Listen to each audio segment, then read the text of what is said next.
Mi ha chiesto di intervenire Maria Rosaria Randaccio dei movimenti dei commercianti e artigiani liberi e per la zona franca.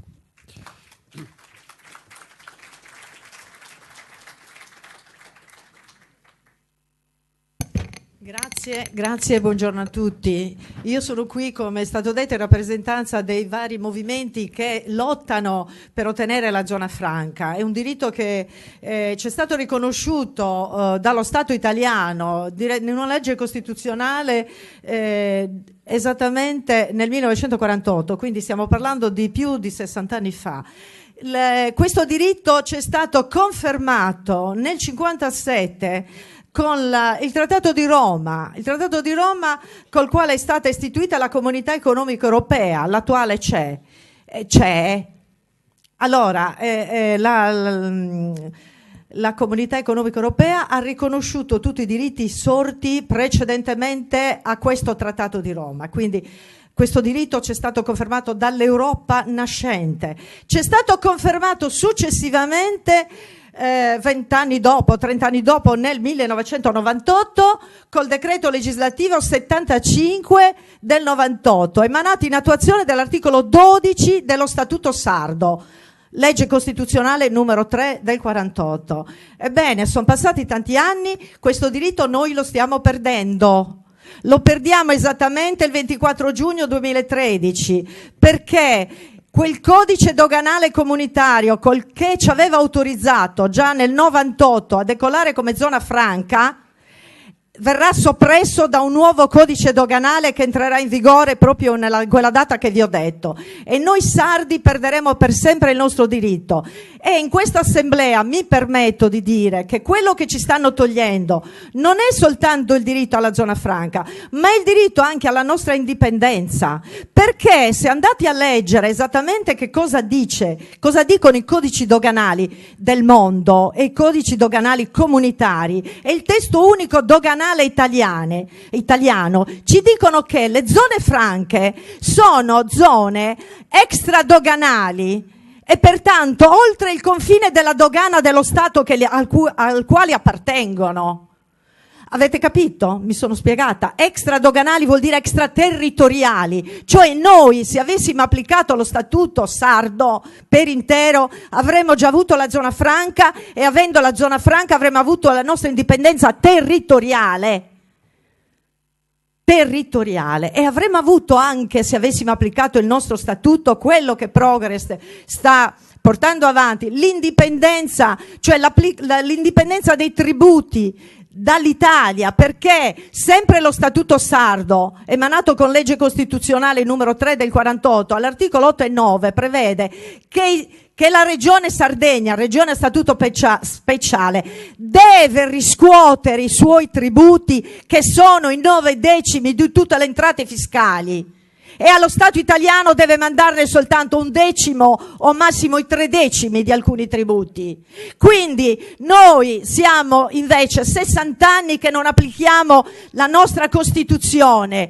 Lo Stato italiano, versiamo i nostri tributi allo Stato italiano, che ce li restituisce dopo 7-8 anni, e ce li restituisce sempre di meno rispetto a quelli che abbiamo versato, e lo Stato italiano non ci paga più né continuità territoriale né tantomeno la sanità. Ma vogliamo svegliarci? Vogliamo ancora dormire sui nostri diritti? E voglio dire un attimo anche alla Claudia Zunchedu, che l'ha accennato, che il nostro ministro Cappellacci, che è andato a vendersi parte della Sardegna all'Oman, al re dell'Oman, del Qatar, perché il re dell'Oman ha comprato già tanto, che non si permetta di vendere zone demaniali, che non si permetta di fare questo, perché la legge sul demanio prevede che per 30 anni i terreni demaniali, compresi quelli militari, devono essere destinati agli usi pubblici. E il demanio dello Stato, se non viene sdemanializzato, non può essere venduto. E mi risulta che nessuno possa sdemanializzare il demanio dello Stato italiano, perché qualora il demanio venga sdemanializzato e venduto, lo sapete dove deve andare il ricavato della vendita? deve andare all'ammortamento dei titoli di Stato e all'abbattimento pertanto del debito pubblico. Invece è successo che abbiano già venduto tanto demanio, soprattutto quello degli enti previdenziali, senza che il ricavato della vendita sia andato al debito pubblico, tant'è che il debito pubblico è cresciuto. Questo non ve lo racconterà mai nessuno, ve lo racconto io che sono un fiscalista, un ex dirigente dell'Intendenza di Finanza di Cagliari. E quindi stiamo attenti, badate bene, perché rivendicare la nostra indipendenza territoriale, economica, sociale e fiscale, che cosa vuol dire? Vuol dire veramente essere una delle regioni europee.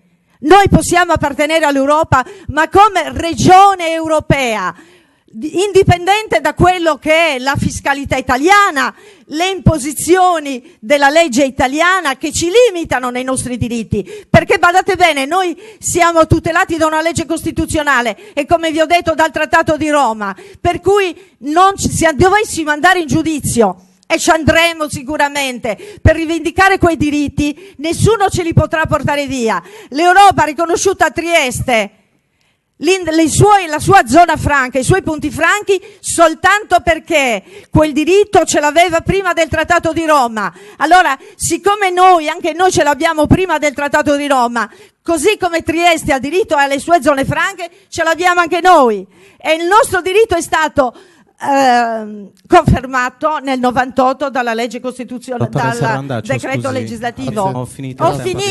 Ho finito. Mando un saluto a tutti quanti e dico a tutti: non molliamo, non scoraggiamoci, andiamo avanti e forza Paris. Grazie alla dottoressa Randaccio.